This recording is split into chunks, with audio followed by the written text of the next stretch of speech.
Hello everybody, welcome back to the, whoa, that was crazy. Welcome back to the Chensor Dynasty. We're hitting the AskJCHENSOR Q&A portion of the stream where basically I just talk to everybody about everything. I just finished talking about, the casual racism in chat and what, we can do about it. And again, there's not much we can do. My whole goal, though, is just to bring it up, make sure it's a topic that people are aware of and can talk about, and, just make sure it's in the public consciousness so that the next time you're thinking about typing something slightly racist, you might even just be like, you know what, I'm going to go ahead and keep myself from doing that. Or if you see one of your friends saying it, it'll encourage you to speak out against them a little bit more to make sure they don't continue to do that and such. But in any case, if you guys want to ask me a question, make sure you type @jchensor in the chat. This is the portion of the stream where I just talk about anything and chat about anything. If we want to keep discussing the topic at hand about the casual racism, let's keep doing that.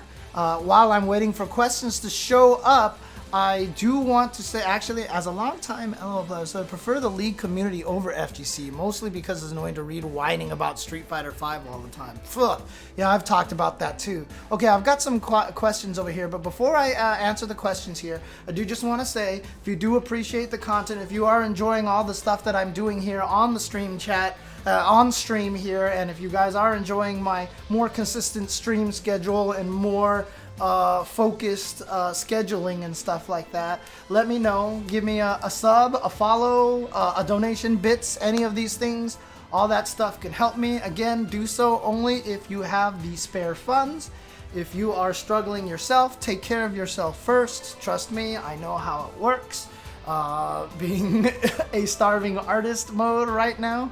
But again, I did manage to get over 100 subs just a couple of days ago, and if you haven't resubscribed using your Amazon Prime, you can do that as well by mousing over my video screen and clicking the sub button over there. So, and again, like I said, Super Dude Guy, I appreciate it. He says, I'll sub to you one day, James, you beautiful man, you.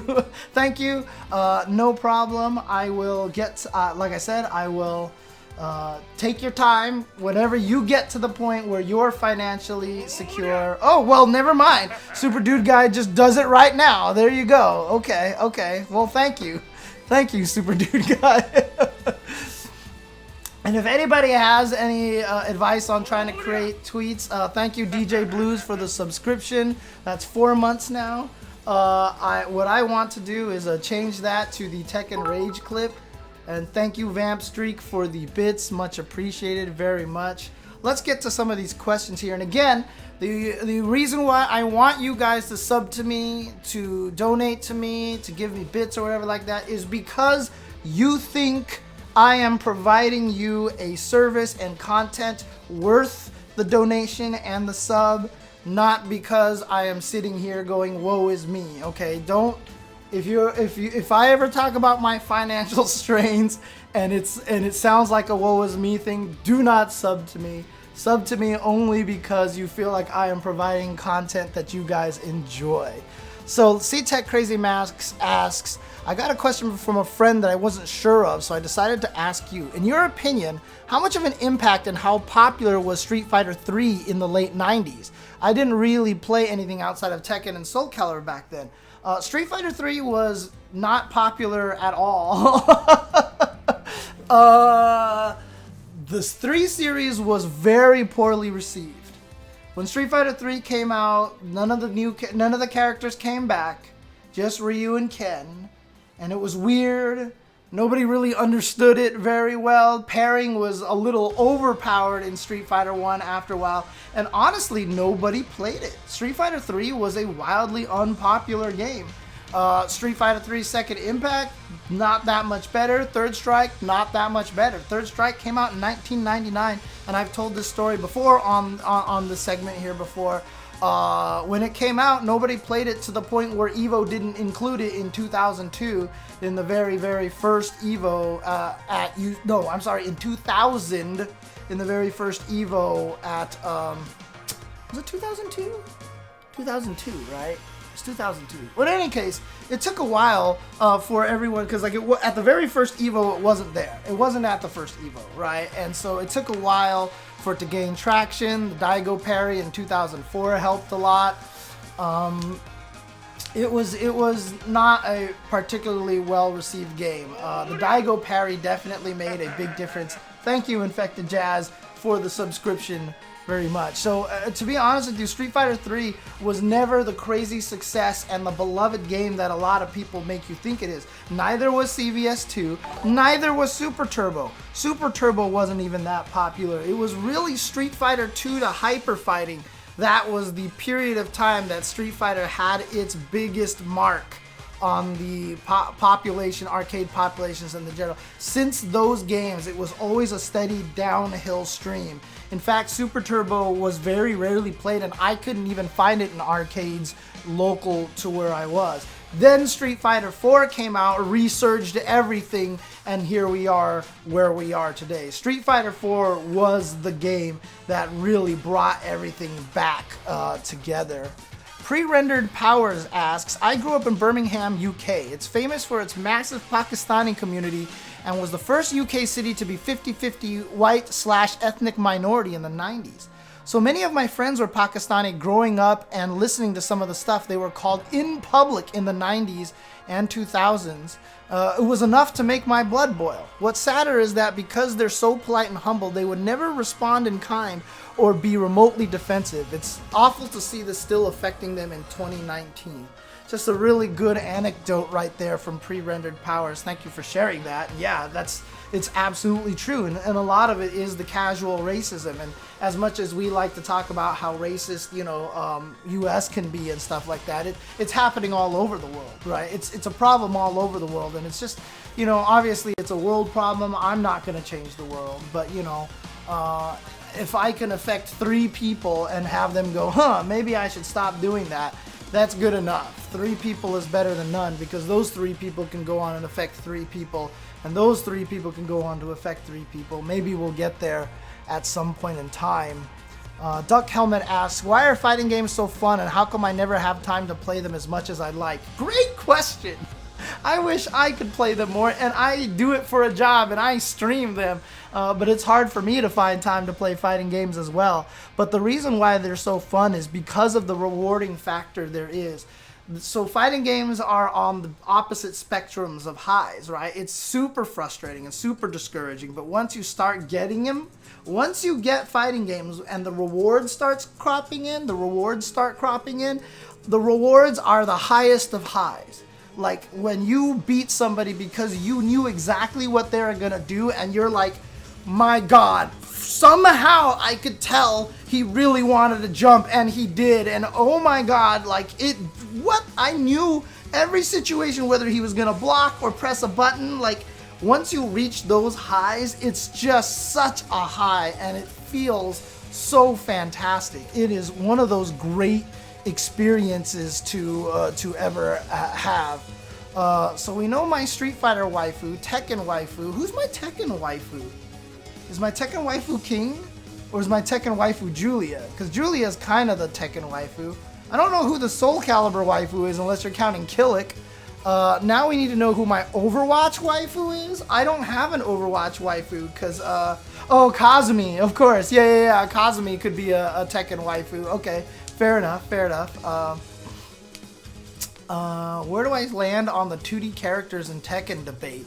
Oh, it's fine. I mean, a lot of people are mad at Geese and Akuma because they have meter, and it's an extra utility that a lot of other characters don't have. I mean, I think it's kind of cool. I think the variety is cool. And you can balance them. It has nothing to do with the meter, right? You can balance them. Akuma didn't even make top 8 until Chikurin pulled him out in Grand Finals, right? And that wasn't even his main character. He got there with Geese. So, you obviously could balance characters around all that stuff, and I think is just fine. I think it's just fine. Why are tournaments so expensive to attend?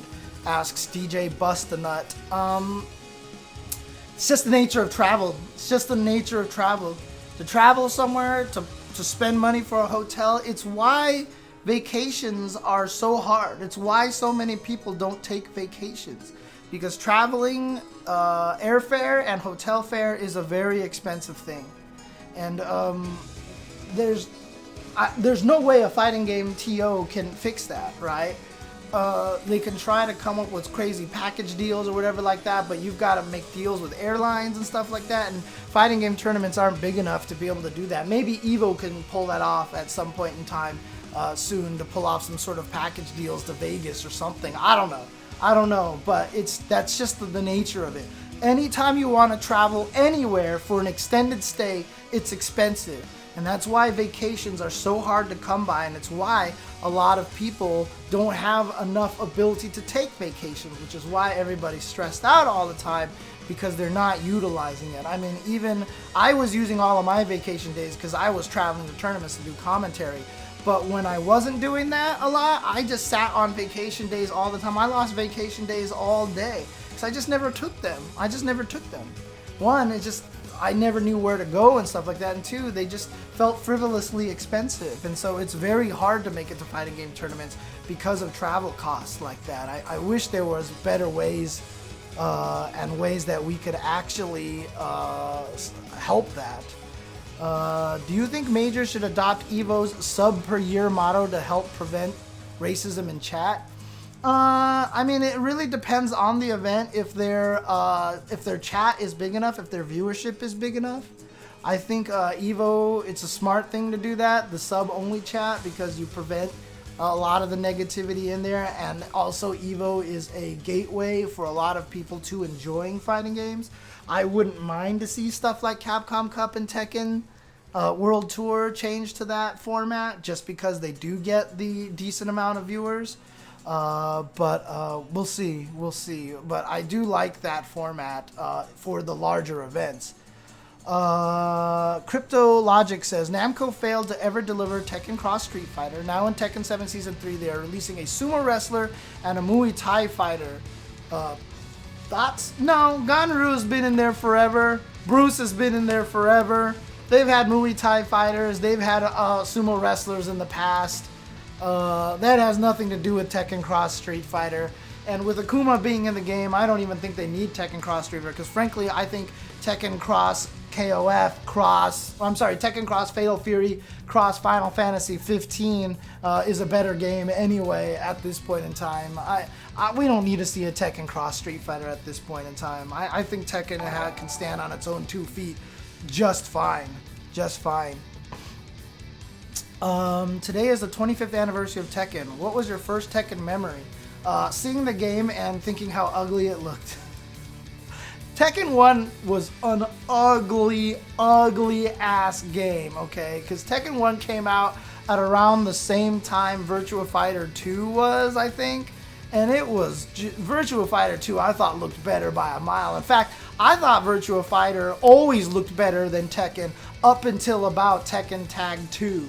It was about Tekken Tag 2 that I really started to feel like Tekken started to surpass. And that's just because Virtua Fighter didn't have any new games. Because I always thought Virtua Fighter's animations were better. I always thought the colors were better. It was always brighter. It was always much more colorful. Tekken was always kind of ugly. I thought the animations were bad. It just had the better like particle effects and stuff like that. But I really always thought Virtua Fighter looked better, but I always thought Tekken was just hideous looking when I first saw it. So, Mr. Skinner asks, after the TWT, should we expect Capcom to be a totally unpredictable Grand Finals matchup? Oh, 100%! It's almost always an unpredictable matchup. Like, these tournaments almost never go the way that we think that they're gonna go. So, I mean, like, you want to bet on Punk or the Field? I would probably take the Field. For Capcom Cup, absolutely. Choi Sauce says, what do you think of making a chat option that is emoji based or non-verbal for major events?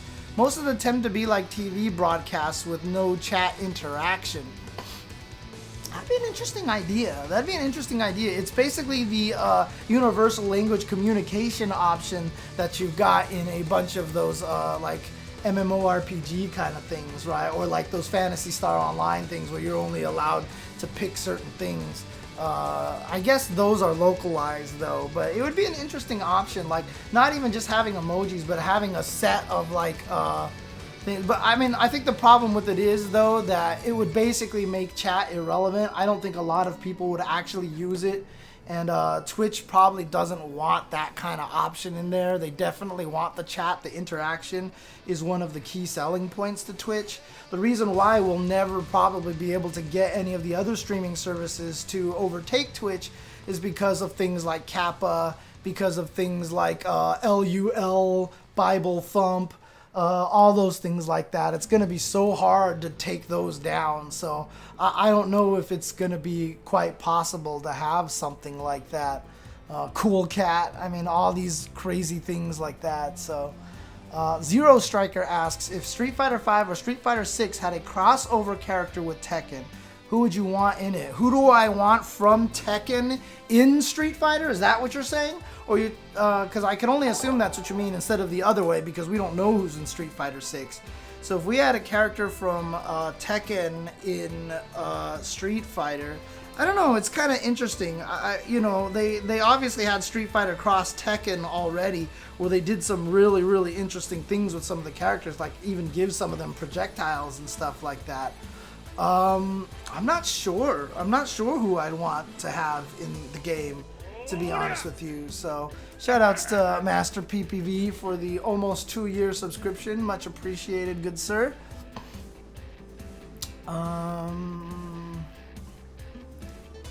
Street Fighter Cross Tekken did not have Lee. Yeah, it's a really, really good question. I mean, for all intents and purposes, yeah, you would expect someone to be like Jin to be in there just because he's the main character and all that stuff like that. But like I said, they've already been in Street Fighter Cross Tekken. It would be really interesting to throw in someone different, just to kind of throw in, put people in for a loop or something like that. Like, it would be really cool if they just put like Shaheen in the game, right? Shaheen would actually be kind of a sick character to have in there. I would love to have King in there, but I don't know how you would make him work. He would be he would have to be a different kind of grappler, which would be really interesting. So Eliza actually would be kind of cool. Eliza actually would be kind of cool if they did put her in there, because she plays like a 2D character already, so she could play super similar to how she already does. That would actually be a really cool character for them to cross over like that. So, which character am I most excited for in Tekken? I really want to see how Leroy Smith plays. I saw some people have already had their hands on him. Is it just like the PC version? As opposed to the, is it the PC version as opposed to the PlayStation 4 or something like that? Is the Steam version out already? Oh, okay, so he's already out on Steam. Gotcha. Oh, PC is tomorrow? Yeah, because L.I. Joe, I think, was playing with him. I saw Ryan Hart playing with him a little bit. Okay, so PC has just got it a little bit earlier then, basically. Okay. Makes me sad. Oh, there's the files are just there. They can unlock using a cheat engine. I see how it is. Okay, so he's not formally unlocked until tomorrow, or they use time zone or something like that. Okay. There's ways, in other words, to basically hack it and get them early, in other words. So, but I definitely am most interested in Leroy, because I really want to see how he plays. Because I've always wanted that kind of a, Wing Chun kind of character in a fighting game. So I think that's pretty sick that they put him in there like that. And he just looks like a really neat character and a fun character. And in fact, if I play Tekken again, I might actually try a different character than King, just to see if I can learn something different in the game. I've had so much fun playing Lucia in Street Fighter 5 that, I should probably try a different character. And because Kazumi is really simple and I've already learned a little bit about her, I might actually just play with her, because I can down forward one all day. I wanted to play Julia, but Julia trying to do Party Crasher combos is really tough. Like, learning to do those is really difficult. I know she has a lot of combos that you don't need them and everything like that, but I know it's a little bit different. So I was thinking maybe just go with Kazumi, because she's got a lot of she can fight with a lot of basics. She's got good movement, good range, etc., etc. So It's not necessarily the new Unchenzord say no to Weems. If I ever have something that I really want to be angry about and just swear all day and just yell at people, I will definitely do a lot more Unchenzords in the future.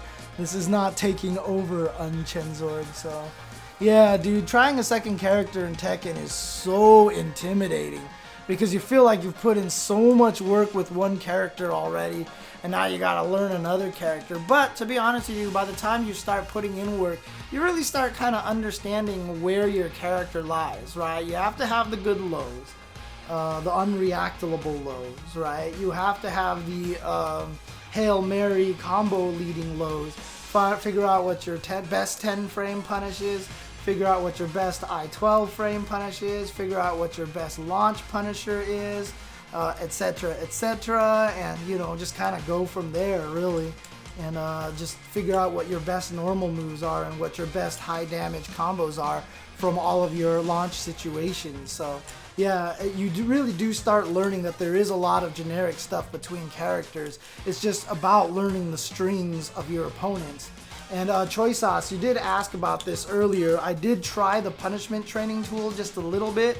I put in Hwarang and I started playing against it, and man, oh god, it is really rearing its ugly head. I mean, I'm getting my ass whooped by this punishment training tool, Hwarang, who's just hitting me all day. Because honestly, like, he had, like, the punishment training has like 3 different lows and 3 different up kicks, like where he sticks his leg up, and I seriously cannot tell the difference between them. So I'm punishing every one of them the same.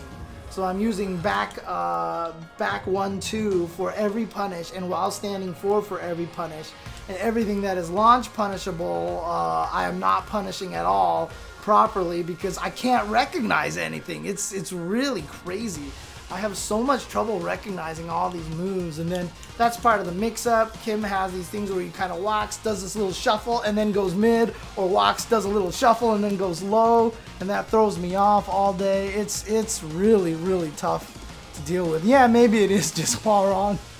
Maybe other characters are more clear, but like I said, I'm really bad at recognizing a lot of the different things like that. Shoegazer Simi says, since EVO has gone full esports, do you think it's still fair to ask for volunteers? EVO has never gone full esports. EVO is still pretty grassroots because it still funds itself, right? EVO is still funding itself. It has no venture capitalists involved. It still basically exists purely on you know, people buying booth space, sponsorships, and entry fees and venue fees, right? That's basically all it comes down to. If the day EVO goes full esports is the day that we are not playing all of our tournaments on little wooden fold-out tables with monitors on them and goofy little chairs that are provided by the venue. I mean, you go to these esports events and they've got like these counters and, you know, all these gaming chairs and all these things like that. I mean, let's put it this way. A lot of times people who are esports personalities, like esports personalities, they always go to EVO and they're always like, this is it? This is EVO? Like, why is everything so ghetto? Why is everything so rickety? Why is everything so budget? Like, honestly, EVO is the furthest thing from being full esports. To be honest with you, it's not even close. It's not even close. When EVO is not taking place in this giant ballroom and it has all of its own custom furniture and it has all these EVO branded tables and setups and all this crazy stuff with lights and, you know, everything looks like fucking Tron like they do at all esports events, then EVO will have gone full esports. But right now we're still on little fold-out tables that the hotel is providing little tablecloths on top of and stuff like that. So there you go. That's the way it works. What do I think the idea of making a certification program for bracket runners? I 100% want that. I 100% want a certification program for bracket runners. I think that would be super, super, super important to have, and I think that would be really cool for people to be able to do. And it would be nice to have those players have that kind of thing. I think that would be really, really cool. It's something that I've thought about setting up myself, to be honest with you. Just never had the opportunity to, so.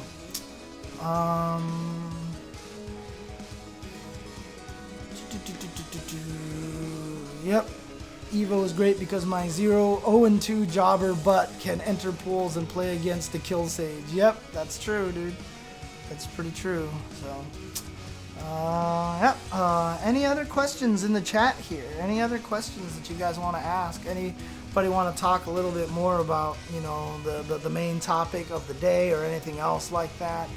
Again, just as a reminder, if you guys want to, you know, subscribe or donate and all that stuff, would be appreciated. You can also join our Discord. Oh, when am I going to show you your combo videos? Oh, sure, say no to weed. I'll think about that, doing that one day on an AskJCHENSOR episode. If you're trying to level up your local scene, asks Heafnoff, say in college, what's the best way to encourage player growth, especially when not everyone plays the same games? The best way to do it is to be positive, keep a growing environment, be consistent, be consistent, be consistent, be consistent. Make it so that players can plan for your event, right? The reason why Wednesday night fights is successful is because everybody can reserve Wednesday night for traveling to them. They can rely on the fact that it's going to be there. If you're just running your locals on whim, then you are never going to be able to get the growth that you need. Also, make sure you create an environment of helping people, of being encouraging, and teaching weaker players on how to get stronger. Because that's the other thing that will always make people stop going, is if they feel like they can't get any better. Make sure you have casual setups once the pools are run through a little bit for people to sit down and play. Try to make sure the top players there do not adopt any sort of snobbish kind of holier than thou attitude, etc., etc. Just consistency and making a welcome environment is basically the key right there. Thank you for the subscription, Shoegazer Jimmy. Thank you very much. Thank you, thank you, thank you. But be consistent is one of the most important things. Very, very things. Yes, Peter0611. I say this to everybody all the time. Be consistent, and the other advice that I have is, by the time you run the third one, you'll hate it. It's basically what I always say, because at that point you're like, man, I used to have this night free that I could do whatever I wanted. Now I've got to set this up. And every time everybody's done, I've got to clean everything up after everybody goes home. It's going to stop being fun very, very quickly. But again, same kind of thing with learning fighting games. The rewards will be when you see people start playing, having a good time, and you see the players level up, when you see the hype, that kind of stuff. Like, that's the kind of reward that you're gonna get. Because trust me, those poor Wednesday night fights guys, man, they probably can't get out of that venue until, like, you know, 4 a.m. or something like that, because by the time it ends, they still have so much to clean compared to everybody else. So it's a tough thing to do. It's a tough thing to handle. Yeah, it's fun, Auric, if you're in a freaking your own garage and using arcade cabinets, so you just hit one switch and everything turns off. Man, that is the easy way to do it, right? That's the easy way to do it. Oh man. Okay. Any other questions? Any other questions? Yeah, but consistency, honestly, is probably one of the most important parts, because letting people have a schedule, knowing when they actually can plan for it, and then also because you are going to stop having fun running it. So you have to understand consistency is the most important part, so that gives you the extra motivation to continue to keep running it. And Jasmine keeps poking at everything on the table right now, including, you know, twisty ties and, Jasmine. She just does this. She just sits on the table and bats at everything on the table. She will not leave me. She will not let it go. Find a way, somewhere to put all this stuff. Were you completely focused on TWT this weekend, or did you hear about the SNK World Tour stuff? I heard some stuff about the SNK World Tour, but I was pretty involved in the TWT stuff, so I missed a lot of that, but I have heard some Tekken World Tour stuff, so I'll definitely do some more research about that. I know there was the problems of, you know, Lord Jimmy Bones and Didi Mokoff and all that stuff like that. It wasn't good. It wasn't good. So it's a very unfortunate situation. So we'll talk about that a little bit more on the Tuesday show. So definitely keep an eye out for that. Okay. Anything else here from you guys? Anything else? Let's see.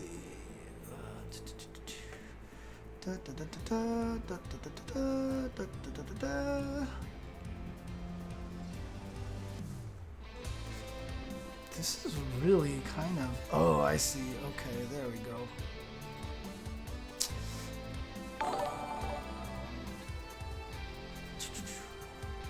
Anybody know what this clip that button does on the new stream page? Does that mean I can manually clip stuff myself, basically, now?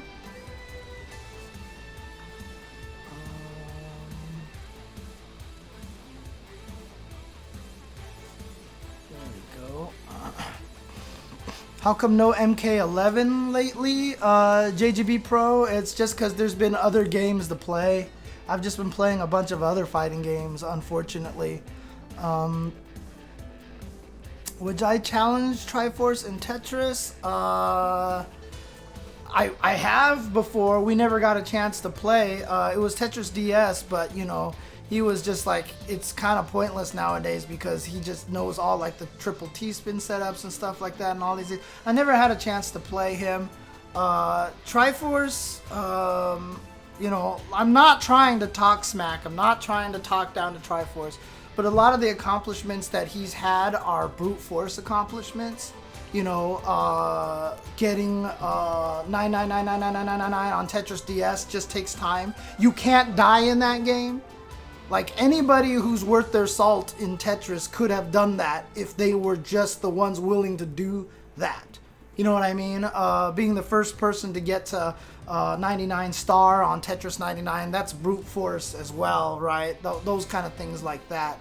I would like to see Triforce actually enter tournaments or like go to events and challenge people in competitive Tetris, because I think that would be more of an indication of the skill level there. The only thing that I can say that could pit me versus Triforce in terms of who I personally think is better is I played Marn in Tetris DS, and after I beat Marn, mostly beat him, because I had to win 5 and he had to win 1, and we bet $1, and I misdropped one piece, so he won the 5th game, and so I paid him $1. But afterwards, he told me he thought I was better than Triforce. That's the best I can get to. Now, again, I'm not making any claims that I'm better than him. I know I'm super good at Tetris, but I know he's also very, very good at Tetris. So I'm not going to make any claims. We have run into each other in Tetris 99. He placed higher than me once, and I placed higher than him another time. So it's happened evenly there. So there you go. So there's no definitive answer anywhere at all at this point in time. Does Tetris provide any useful skills in fighting games? I mean, if it did, then I would be better at fighting games at this point, because I still play a lot of Tetris. Tetris is a very different kind of game. Tetris is more a zoning, probability, not zoning, but more in the zone kind of game. Your brain kind of just turns into this mush, and you just play, and things just happen naturally because you've played so much. It actually, strangely enough, requires less thinking the better you get at the game. It's just this crazy zone that you get into, and it's a euphoric feeling that you don't get in a lot of other games. Yeah, and the quick decision making, mostly in NES Tetris, but even in modern day Tetris, the quick decision making isn't even as necessary a lot of the times. It's only when the stack gets a little bit high and it's fast and you need to clean up. but when you have a clean stack, it's usually pretty autopilot-y based on your style. It's very interesting. It's really weird because once you start getting good at Tetris, it really is kind of a trance mode. I did not play a lot of Puzzle Fighter. I was very bad at Puzzle Fighter. I was never very good at Puzzle Fighter. So, multitasking. Tetris isn't really about multitasking, to be honest with you. Yeah, Puzzle Fighter is fun. I'm just bad at it. I just never got good at it. So I never sat down and... Because like those kind of games, like those ones, the Puyo Puyo and Puzzle Fighter ones, where you're basically plotting the combos so that things drop and then drop and then drop and all that stuff, I'm not good at that style of game. I have problems with the you know, stacking things in intelligent ways and strategies and stuff like that. I'm very bad at the foresight, and I forget what I've set up and I ruin it, etc., etc. It's really kind of crazy. So being good at Tetris and pinball, huh? Interesting. I mean, Kevin DDR would obviously be one of the people who would feel that way. So I know you play a lot of fighting games, just as you recently said, but I haven't seen you playing or even learning KOF. What are your thoughts on the series? I respect KOF. I've never learned them. I played a tiny bit of 13. I tried to get good at 14, and it really didn't happen a lot. I never really got into the series all that much. Largely 13 I didn't get into because the execution difficulties. Not that the execution was hard, is that the execution was wildly different to the point that it was so uncomfortable for me to play for a while, and I didn't want to take the time to get used to it. 14 fixed a lot of those things, but 14 just didn't last long enough for me to keep playing it for a long period of time, and it was hard to find matches online and stuff like that. So KOF, some of the execution problems, for example, I'm so used to doing Sonic Boom by going forward back punch, forward back punch, forward back punch, forward back punch to get the charge as soon as possible. In KOF 13, if you go forward and then back, you kill the input completely. So if you go forward back punch, you can't do it. If you do up down kick for like a flash kick, that ruins the input, right? That happens a lot. If I wanted to do neutral standing heavy into a special move, I always do neutral standing heavy into uppercut, but KOF has the weird thing that if you hit an attack button at neutral and then hit forward, afterwards it'll still register as a throw, and that threw me off a lot. So every time I tried to do my normal Street Fighter stand fierce in the uppercut, I would hit fierce forward and then I'd end up throwing them, and I'm like, that's not what I wanted to do, you know, kind of things like that. So there was just a lot of weird things about the execution of the game that made it hard for me to get into, and so I kind of selfishly just said, no, you know what, I'm not going to do this. Like I said, none of that stuff happens in 14. I just never got the chance to really sit down and really get good at 14. So that's cool to hear, Drunken Banana. That's actually really cool that KOF 14 has a resurgence. Yeah, 13 had a lot of strange input rules that I couldn't get used to, and like I said, I selfishly use that as an excuse to excise it from my list of games to play because there's just too many fighting games to play right now. So, and learning 3 characters is a little weird. I mean, that happened to me in Marvel as well. Like, I got really good at Felicia, but I could never get good at Doom and Strider. And Felicia Doom Strider was probably the best Felicia team that you could have, and I couldn't ever get used to it because my Doom and my Strider were so bad. So every time my Felicia died, I was just basically dead in the water. And it was really hard for me getting good at Doom and Strider for some strange reason. Well, I just feel like those characters weren't to my style or something like that. And they didn't really fit the way that I wanted to play a little bit, so I'm not sure. But in any case, what I'm going to do here is I'm going to take a quick 1-minute break, run some ads again, and then when I come back, we will do some Learn to Fight again with some more Lucia and some Street Fighter Online Ranked. So don't go anywhere.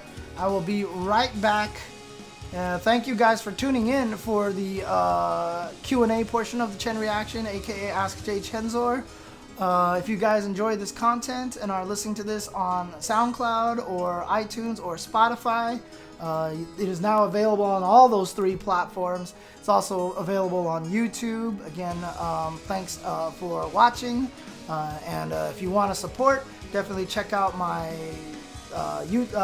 check out my see if you can sub to twitch.tv/jchensor. You could donate there as well. Also, I have a Patreon at patreon.com/jchensor. I've been terrible about communicating with people in Patreon. It's just basically sitting there, and I'm really awful at that. But I'm trying my best. I'm probably going to try to jump back on the Patreon stuff at some point in time. But outside of that, thank you guys for tuning in. Thank you guys for listening. And I'll catch you next time on the Chen Reaction. Peace out.